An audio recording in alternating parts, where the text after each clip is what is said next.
Hey, what's up mga kabolers? Maligayang pagbabalik sa aking channel. Halina't pag-usapan natin ang balitang Kevin Durant sa Warriors trade magbabalik na at ang balitang Warriors papayag. Tara na't pag-usapan natin yan dito sa Basketball Hotshots.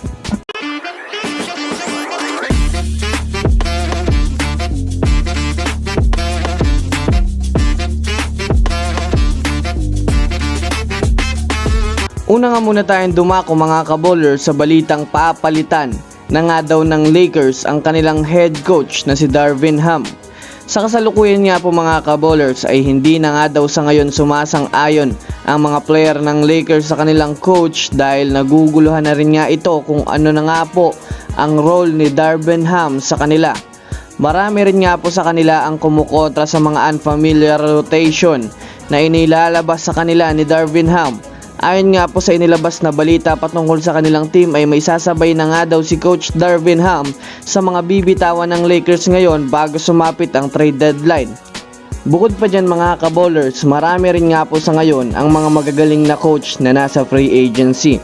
Kagaya na lamang ni Coach Doc Rivers na huling naging coach ng Philadelphia 76ers. Alam naman nga po natin mga kabolers na isa na rin ito sa mga veteranong coach na magaling sa mga estratehiya. Well, alam naman nga po natin mga kabolers na isa na rin nga ito sa mga legendary coach na nagpakampyon sa Boston Celtics doong kapanahunan pa ni Paul Pierce at Kevin Garnett. Kaya ano sa tingin nyo mga kabolers, babagay nga ba itong si Coach Doc Rivers sa Lakers?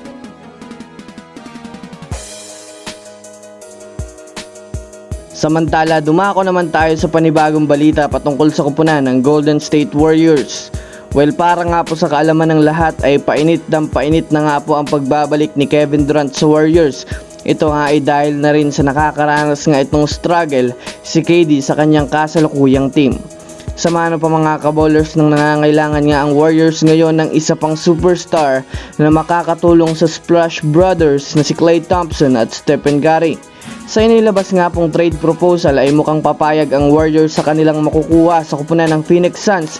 Ayon nga po sa inilabas na detalye, mabibitawan nga ng Warriors itong si Draymond Green, Andrew Wiggins kasama si Moses Moody, habang ang magiging kapalit naman nga nito mga kabolers ay itong sina Kevin Durant at Damian Lee. Well, kung susumadayan nga natin mga kabolers, ang mabibitawan nga ng Warriors ay yung player na out na din sa kanilang rotation. Kasali na din dito si Moses Moody na biglang lumamya ang performance. Ngunit pagdating sa Warriors ay makukuha nila itong si Kevin Durant na alam nating isa sa magagaling na player ngayon na makakatulong sa isang team. Kaya mataas nga po ang chance na makabalik si Kevin Durant sa Warriors. Ano sa tingin nyo mga kabolers? I-comment sa ibaba. So that's it for today's video mga kabolers. Yan lang ang ating pag-uusapan sa ngayon. Pindutin ang subscribe and hit nyo na rin ang notification bell para sa mga susunod na update sa mundo ng basketball. Again, this is Basketball Hotshots. Thanks for watching.